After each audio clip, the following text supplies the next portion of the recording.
Uncertainty principle. Heisenberg uncertainty principle को हम कब यूज करते हैं और इसकी क्या एप्लीकेशन है? Heisenberg uncertainty principle. सो इस प्रिंसिपल में क्या आता है? सपोज ये इलेक्ट्रॉन है जो न्यूक्लियस के अराउंड मूव कर रहा है, this is the electron. Now इस इलेक्ट्रॉन की हमें एक ही टाइम पे वेलोसिटी और पोजीशन मालूम करनी है। तो हम क्या करेंगे, यहाँ से लाइट को इसके ऊपर फॉल करेंगे। जैसे ही लाइट इसके ऊपर फॉल होगी, सपोज लाइट ने सही स्ट्राइक किया, इलेक्ट्रॉन जहाँ पे है वहीं पे लाइट गिरी, तो हमें एग्जैक्टली पोजीशन मालूम हो गई। बट जो लाइट है उसके पास खुद अपनी एक एनर्जी होगी, तो लाइट की जो एनर्जी है वो एनर्जी इलेक्ट्रॉन को ट्रांसफर हो गई। इलेक्ट्रॉन क्या है, बहुत लाइट पार्टिकल है। सो क्या होगा कि ये जो एनर्जी इसको ट्रांसफर हुई है उस वजह से इसकी जो वेलोसिटी है वो क्या हो जाएगी, चेंज हो जाएगी। तो इसकी जो पहले वेलोसिटी थी वो क्या हो गई है, चेंज हो गई है। तो एक ही टाइम पे सर्टेनिटी इन पोजीशन और सर्टेनिटी इन वेलोसिटी दोनों को एग्जैक्टली मेजर करना is impossible. So Heisenberg uncertainty principle है वो क्या कहता है, it is impossible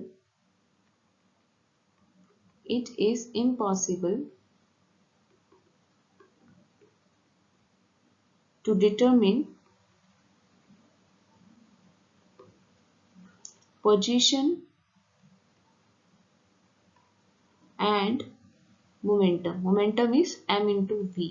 so m क्या है, कांस्टेंट है, यहाँ पे चेंज क्या होगा वेलोसिटी। पोजीशन और वेलोसिटी भी बोल सकते हैं ऑफ माइक्रोस्कोपिक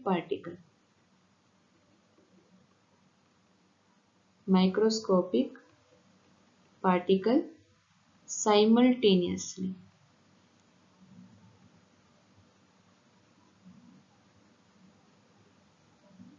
कि एक टाइम के ऊपर भी कोई भी पार्टिकल है, कोई भी माइक्रोस्कोपिक पार्टिकल है, उसकी वेलोसिटी और पोजीशन के अंदर सर्टेनिटी, डिटरमिन सर्टेनिटी,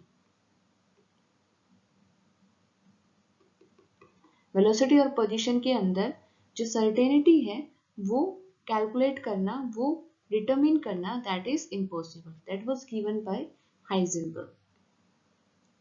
नाउ ये जो हाइजेनबर्ग अनसर्टेनिटी प्रिंसिपल है इसकी मैथमेटिकल एक्सप्रेशन क्या होगी? सो मैथमेटिकल एक्सप्रेशन क्या है,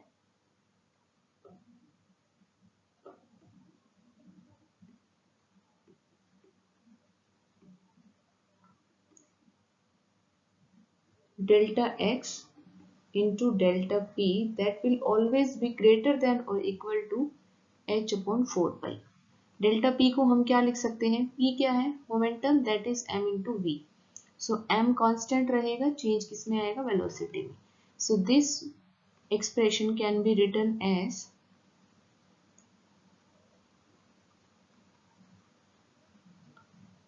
delta x into m into delta v will always be greater than equal to h upon 4 pi। So this will be the expression. Clear? This is the important expression. Now इस expression को हम किस तरह से और modify कर सकते हैं? सो इसके लिए हम क्या देख सकते हैं, काइनेटिक एनर्जी क्या होती है, kinetic energy is equal to half mv square. अगर m से ही न्यूमरेटर और डिनोमिनेटर दोनों में m से मल्टीप्लाई करें, so this will be this one. So this is half of p square by m। Clear? This is kinetic energy E। Now अगर हम इसका डिफरेंशिएशन करते हैं, so this will be dE is equal to half of 2p dp divided by m। So यहाँ से ये cancel out हो गया। So this comes out to be dE is equal to p dp divided by m। Now p को हम क्या लिख सकते हैं, m into v into dp divided by m। Small change है, so dE will be replaced by delta E is equal to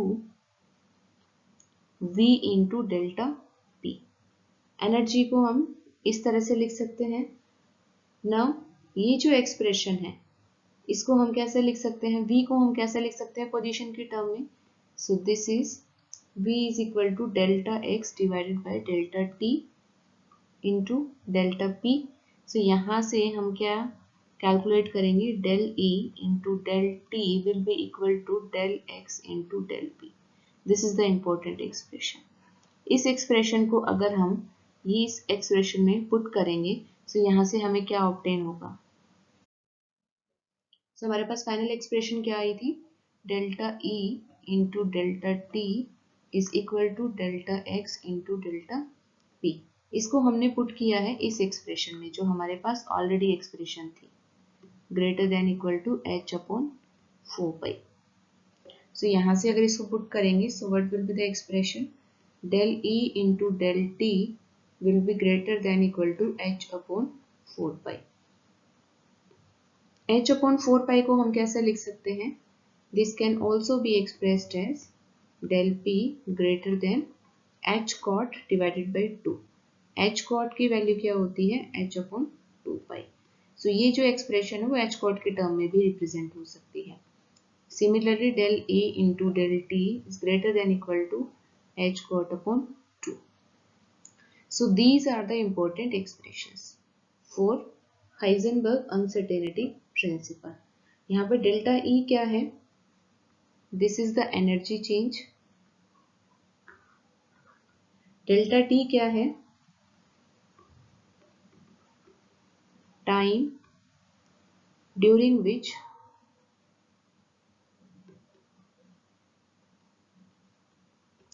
electron resides in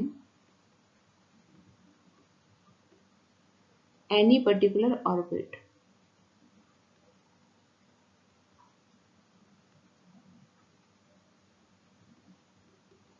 this is delta T. So यहाँ से हम क्या ऑब्जर्व करते हैं, from this expression what we observe is कि अगर हमने डेल ई को इंक्रीज किया सो डेल्टा टी है that will automatically decrease.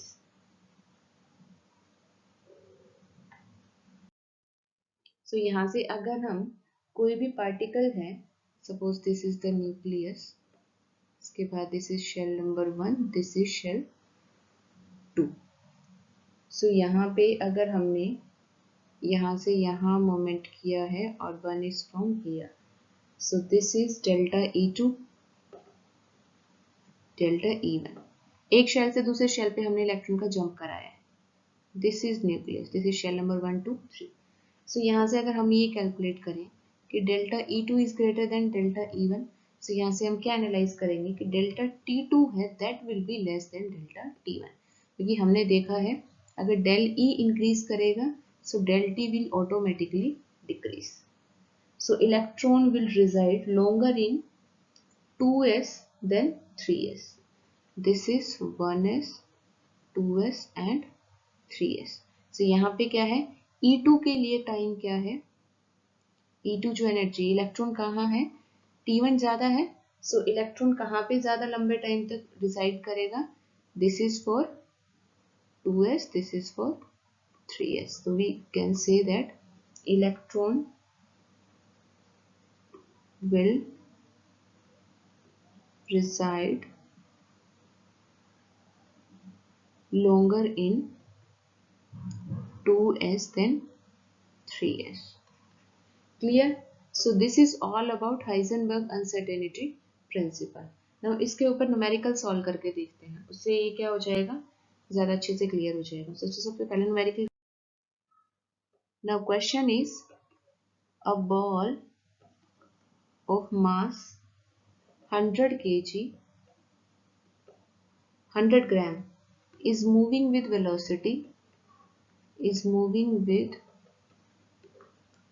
300 meter per second and electron is moving with, एक बॉल है वो मूव किया है, 100 ग्राम का जो बॉल है वो 300 मीटर पर सेकंड से मूव कर रहा है और electron is moving with velocity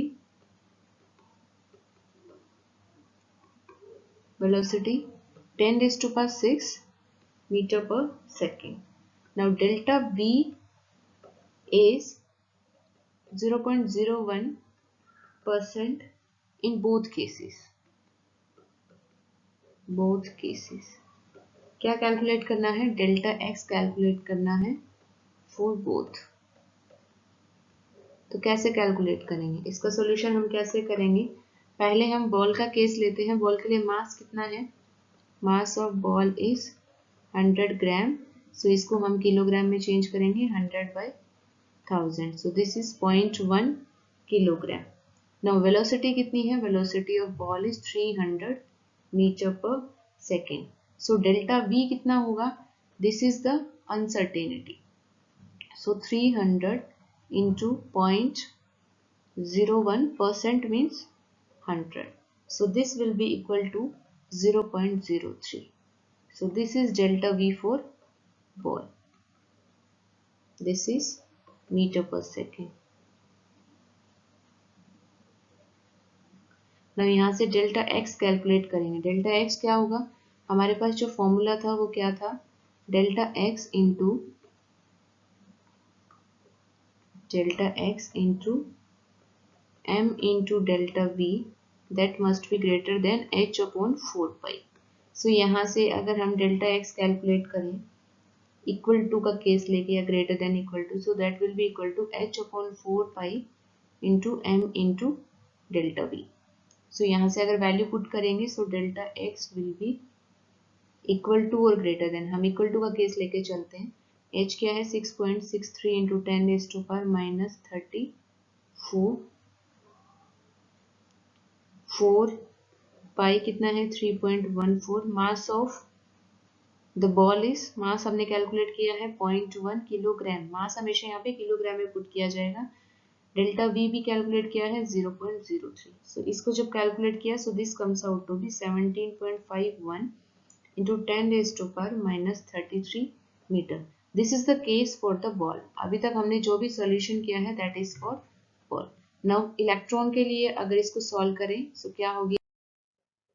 now for electron के लिए delta x will be greater than equal to h upon m into delta v into 4 pi. Same formula जो हमने पहले यूज किया था. नाउ इलेक्ट्रॉन का जो डेल्टा वी वो कितना है? v कितना था? 10⁻6. परसेंटेज कितना था? 0.01% था. So 100. So this will be equal to, यहाँ से अगर हम वैल्यू पुट करें दिस इज 10⁻4. यहाँ से कैलकुलेट करेंगे सो 100 मीटर पर सेकेंड हो जाएगा uncertainty in velocity. Now delta x will be greater than equal to 6.63 10⁻⁻34 divided by m, mass of electron 9.1 into 10⁻⁻31 kilogram. Velocity कितनी है? 100. 4 into pi कितना है? 3.14. इसको जब सॉल्व करेंगे so this comes out to be 5.77 into 10⁻⁻3. 10⁻⁻7. 5.77 into 10⁻⁻7. This is equal to 5.77 to 10⁻⁻7 meter. So this is the uncertainty in position for the electron.